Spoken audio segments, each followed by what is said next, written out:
سلام د نن سهار د 9 بجو خبرونو ته مو زه سمیع الله امیني هرکلی وایم. د 1398 کال امنیتي پلان چې د خالد په نامه نومول شوی تېره ورځ د ولسمشر غني په مشرۍ په امنیتي ناسته کې تصویب شو. خالد امنیتي پلان په ټول هیواد او په ځانګړې توګه د ښارونو او لویو لارو د امنیتي وضعیت د ښه والي، د دښمن د ځپلو او له ګواښ سره د مخ سیمو د پیژندلو په موخه عملي کیږي. د ولسمشرۍ ماڼۍ د رسنیو دفتر د مسؤلینو په وینا په دې پلان کې د ټاکنو د امنیت لپاره د تابعیاو د ملکي تلفاتو د مخنیوي او د وسلوالو ځواکونو د سم بالښت او ځای پر ځای کولو مسایل هم په پام کې نیول شوي دي.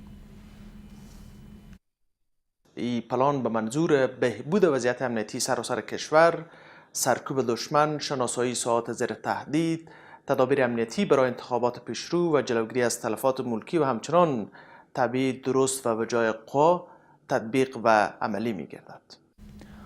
ولسمشر غني وایي د ملي یووالي حکومت له امریکا سره هوکړې ته رسېدلی چې افغانان په سولې بهیر کې په هرې موضوع چې اندېښنه ولري نو باید په مفصله توګه پرې خبرې وشي.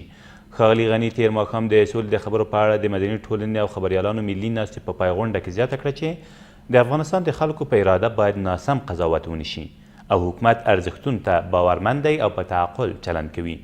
ولسمشر همداراز پړه کړه چې سوله په څنډه کې نه بلکې زموږ د ملي بحث په متن کې دی او سوله باید یوه کلمه نه وي بلکې د هغې ابعاد او ډولونه باید په پام کې ونیول شي ځکه تلپاتې سوله د افغانستان د ثبات لامل ګرځي.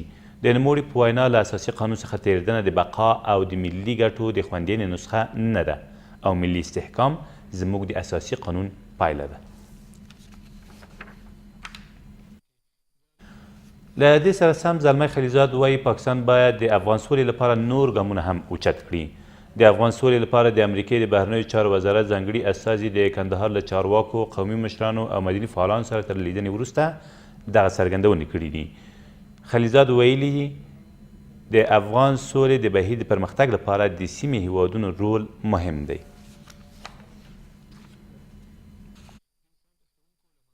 باید نور ګامونه هم واخیستل شي، اما زه وایم چې د پاکستان رول نسبتاً مثبت‌تر شوی ده او ځینې مثبت ګام هم دوی اخیستی دي. مثلا پاکستان برادر در زندان رها شو، هغه اجازه ورکړل شو چې راشي دوحه ته.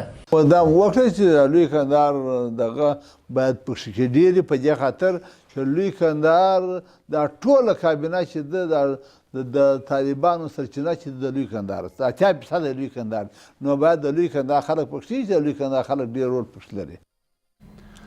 نږدې 250 کیلوګرامه چرس د لوګر په مرکز کې د پولیسو له لوري کشف او ترلاسه شول. د لوګر امنیه قمندان رحم خدا مخلص وایي دغه مواد چې په وډرسن موټر کې ځای پر ځای شوي وو تېره ورځ د پل علم ښار په التیمور سیمه کې ترلاسه شوي دي. د نوموړي په وینا د دغو موادو لیږدونکي تښتېدلي دي. او په کندهار کې د کرکټ نړیوال لوبغالي لپاره د یو مجهز میلمستون د جوړېدو چارې تېره ورځ پیل شوې. د افغانستان د کرکټ بورډ مشر وایي دغه ودانۍ د نږدې 3,50,000 امریکایي ډالرو په لګښت چې د هند حکومت لوري ورکول کیږي په 14 میاشتو کې جوړ او ګټې اخیستنې ته وسپارل شي. د نوموړي په وینا په نږدې راتلونکي کې به په کندهار، هلمند او زابل ولایتونو کې د کرکټ د سیمه ییزو لوبو لپاره هم یو لوبغالی جوړ شي. دا هغه مرسته ده چې د هندوستان د خوا نه سوې، نو د وزارت اقتصاد سره په همکاري د 3,50,000 امریکایي ډالرو په مصارف به دغه ودانۍ جوړیږي چې په دې کې به ټول هغه سهولتونه وي څنګه چې په نورو نړیوالو میدانونو کې.